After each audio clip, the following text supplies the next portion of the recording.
Zerin academy. So আজকে class 4 নিয়ে চলে আসলাম। সো আজকে টপিক হচ্ছে how to choose a content topic which is really very important for everyone, specially for beginners. So প্রথমেই আসি, what is a content topic. আগে জানতে হবে কন্টেন্ট টপিকটা মূলত কি। কন্টেন্ট টপিকটাই হচ্ছে একটা লেখার মেইন বেসমেন্ট, মানে যেটা দিয়ে আপনি অ্যাকচুয়ালি লিখবেন এবং যেটা অডিয়েন্স জানতে চায় এবং পড়তে চায়, এটাই হচ্ছে কন্টেন্ট টপিক। এবার হচ্ছে টপিক ভালো হলে কিন্তু রিডার অবশ্যই ক্লিক করবে। খেয়াল করে দেখবেন যে এমন কিছু টাইটেল থাকে যেগুলো দেখার পর হচ্ছে আমরা ওই টাইটেল টপিকটাতে ক্লিক করে পড়তে চলে যাই, তাহলে বুঝতে হবে যে সেই কন্টেন্টটা অবশ্যই ভালো। তাই টপিক ভালো হলে রিডার কিন্তু ক্লিক করবে। এবার আসি, গুগল ইউটিউবে সার্চ বারে আসে এমন কিছু হচ্ছে কন্টেন্ট টপিক, যেটা আমি একটু পরে দেখাবো। এবার features of a good topic, ভালো একটা টপিকের ফিচার্স বা বৈশিষ্ট্যগুলো কি হতে পারে, সেখানে আমি 4টা পয়েন্ট দাঁড় করিয়েছি। যেমন হচ্ছে অডিয়েন্সের প্রয়োজন অনুযায়ী, কন্টেন্টের একটা ভালো কন্টেন্টের বৈশিষ্ট্য হচ্ছে সেটা অডিয়েন্সের প্রয়োজন অনুযায়ী লেখা হয় এবং সেটা গুগল এবং ইউটিউবে খোঁজা হয় এবং সহজে বোঝা যায় এমন একটা টপিক হচ্ছে মূলত ভালো একটা টপিক কন্টেন্টের। তারপর এটা মূলত নির্দিষ্ট কোনো একটা বিষয়ের উপর লেখা হয়, এটা কখনোই নট টু বোর্ড মানে বড় আকারে লেখা হয় না, ঠিক আছে। সেটা একটা নির্দিষ্ট টপিকের উপর লেখা হয়। এগুলো ছিল হচ্ছে ভালো টপিকের বৈশিষ্ট্য। তারপর যদি আসি, where you find the idea, আপনি কন্টেন্টের আইডিয়া, কন্টেন্ট টপিকের আইডিয়াগুলো মূলত কোথা থেকে পাবেন। সো একটা জিনিস খেয়াল করবেন যে যারা নতুন করে কন্টেন্ট লেখার জন্য শুরু করে, একদম নতুন বিগিনার্স, তারা কি হয় প্রথমে অনেক ভুল করে ফেলে, যেমন ভুল টপিক সিলেক্ট করে ফেলে। ভুল টপিক সিলেক্ট করে পরবর্তীতে তাদের ওই কন্টেন্ট নিয়ে তারা কিন্তু আর ভালোভাবে কাজ করতে পারে না। তখন অনেকেই ডিমোটিভেট হয়ে কি হয় যে এই ট্র্যাকটা ছেড়ে দেয়, মানে তারা পরবর্তীতে সেই কন্টেন্ট রাইটিংটা নিয়ে কাজই করে না। কিন্তু আমি তাদেরকে অবশ্যই এটা করতে নিষেধ করব যে আপনারা ক্লাসটা ফলো করেন, আমি কি করছি কথাগুলো ফলো করেন, তারপর দেখবেন যে আপনি অবশ্যই ইউনিক কোনো আইডিয়া খুঁজে পেয়েছেন। সো প্রথমেই হচ্ছে Google search plus auto complete, এই ব্যাপারটা একটু বলি যে যেমন ধরেন আমি গুগলে সার্চ করছি, ধরেন আমি লিখছি এই যে আইসক্রিম, হ্যাঁ আইসক্রিমটাই সার্চ করলাম। সার্চ করার পর দেখেন সার্চ বারে কি আসছে। সার্চ বারে কিন্তু অনেক কিছু আমাকে তারা সাজেস্ট করছে, যেমন ice cream near me, ice cream Bangladesh, ice cream price in Bangladesh, তারপর পোলার আইসক্রিম, এভাবে কিন্তু অনেক ধরনের আইসক্রিমের লেখাগুলো সাজেস্ট করছে। সো আমি যদি পার্টিকুলারলি আইসক্রিম নিয়ে লিখতে চাই তাহলে এটাই হবে আমার কন্টেন্ট টপিক। তারপর আপনি যদি আরও অনেক কিছু সার্চ করেন, অন্য যে কোনো কিছু হতে পারে, যেমন ধরেন হচ্ছে কোনো একটা ফুড নিয়ে যদি সার্চ করেন, এই দেখেন আমি কিন্তু কিছু লিখি নাই, ফুড লেখার পর যেটা আমাকে লেখা দেখাচ্ছে food business idea for students, এটা একটা কন্টেন্ট টপিক হতে পারে। Food cart price in Bangladesh, এটা একটা কন্টেন্ট হতে পারে, কন্টেন্টের টপিক হতে পারে। সো এটাও কিন্তু আমার একটা টপিক হতে পারে। সো আপনি এমনও হতে পারে, আমি আপনাকে দেখাই, ধরেন আমি কিছু লিখলামই না, শুধুমাত্র একটা লেটার লিখলাম, লেখার পর দেখেন কি আসছে, শুধুমাত্র ও লিখে সার্চ করলাম, দেখতে পাচ্ছেন লেখার পর আসছে অরেঞ্জ জুস। সো আপনি একটা জুস নিয়ে কথা বলতে পারেন, সেটা আপনার টপিক হতে পারে। ওপ্পো A5 Pro, এটা হচ্ছে একটা প্রোডাক্ট, সে প্রোডাক্ট নিয়ে আপনি কোনো ডিসক্রিপশন কন্টেন্ট লিখতে পারেন। সো আপনি এইগুলা থেকে যে কোনো কিছু লিখতে পারেন। সো সার্চ করার পর সার্চ বারে অনেক কিছু সাজেশন দিয়ে দেয়, তারপরে ইউটিউবে অনেক কিছু সাজেশন দিয়ে দেয়। এগুলোই কিন্তু মূলত আপনি আইডিয়া জেনারেট করতে পারবেন ওই জায়গাগুলো থেকে। এরপর ইউটিউব সাজেশনস, আপনি এই একইভাবে কিন্তু ইউটিউবে যখন সার্চ বারে কিছু লিখে সার্চ করবেন, কিছু না লিখেও যদি কোনো একটা লেটার বসিয়ে আপনি সার্চ করেন, ইউটিউব আপনাকে অটোমেটিক্যালি অনেক সাজেশনস দেবে, সেখান থেকেও কিন্তু আপনি আপনার টপিক ফাইন্ড আউট করতে পারবেন। এরকম অনেক প্ল্যানিং আপনি জেনারেট করতে পারবেন। তারপর আসি, ফেসবুক গ্রুপ আছে, অনেক ফেসবুকে পোস্ট আছে, কমেন্টস আছে, অনেক ধরনের গসিপ হয়, অনেক বিভিন্ন ধরনের ভ্যারাইটিস টপিক নিয়ে হচ্ছে গ্রুপ আছে। তারপর সেগুলোতে অনেক ধরনের কমেন্ট আছে, এগুলো খেয়াল করবেন, খেয়াল করে দেখবেন যে আপনি অনেক আইডিয়া পেয়ে যাবেন, ইউনিক আইডিয়া পেয়ে যাবেন, ট্রেন্ডি আইডিয়া পেয়ে যাবেন, রিসেন্ট আপডেট হতে পারে, রিসেন্ট কোনো একটা কিছু হতে পারে, যে কোনো কিছু। আরও বেশি ভালো হয় কি জানেন, আপনার নিজস্ব যদি কোনো অভিজ্ঞতা থাকে, ধরেন আপনি কোনো একটা আপনার স্কিল আছে, সেই স্কিলটাকে নিয়ে আপনি লেখা শুরু করেন না। ধরেন আপনার ট্রাভেল করতে খুব পছন্দ, লিখে না ট্রাভেল নিয়ে লেখা শুরু করে দেন। আপনার ধরেন হচ্ছে ছবি আঁকতে পছন্দ, আপনি ছবি আঁকা নিয়ে একটা পেজ খুলেন, সেখানে আপনি কন্টেন্ট লিখেন ছবি আঁকা নিয়ে।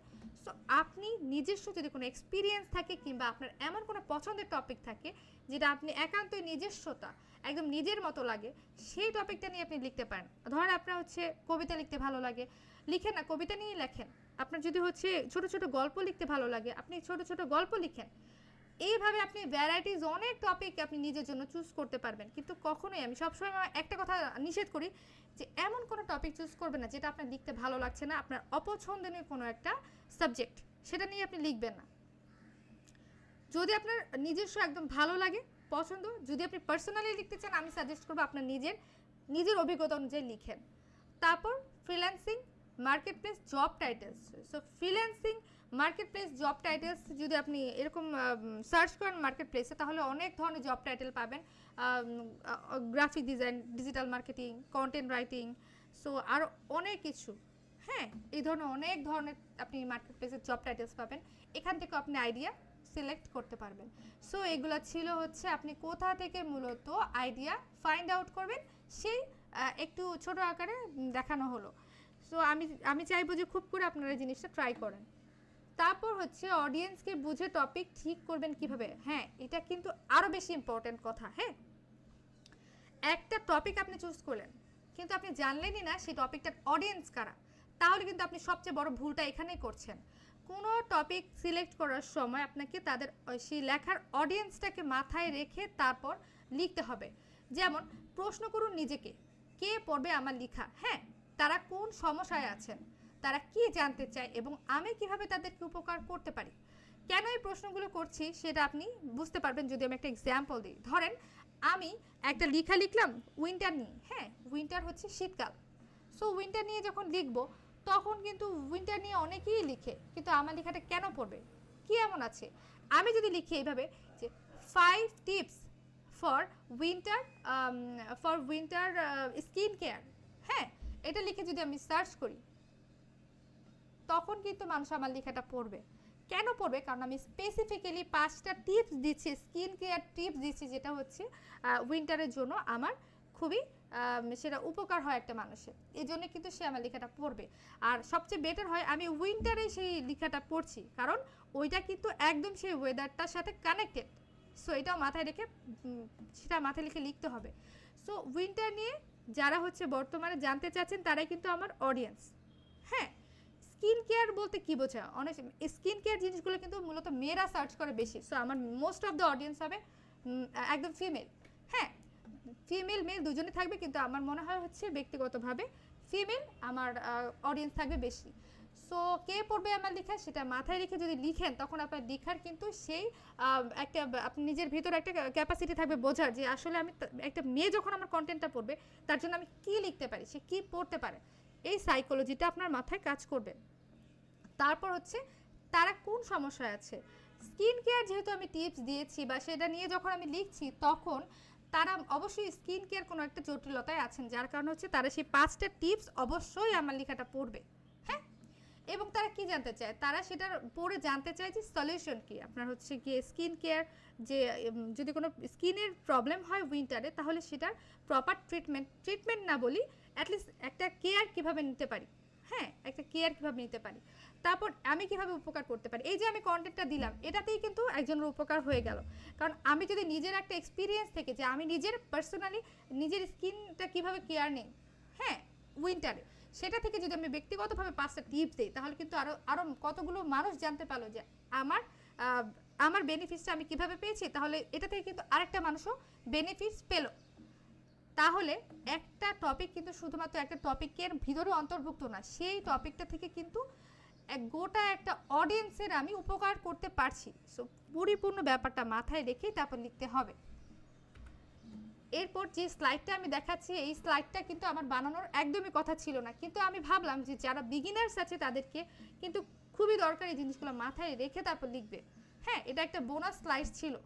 আমি আবার বলছি, টপিক বাছাই যেসব ভুলগুলো আপনাদের এড়িয়ে চলা উচিত, এটা কিন্তু আপনারা খেয়াল করবেন। সো এই দেখেন 5টা পয়েন্টস আমি এখানে দাঁড় করিয়েছি। যেমন খুবই সাধারণ জেনেরিক টপিক নির্বাচন, খুব সাধারণ মানে সিম্পল কোনো একটা টপিক।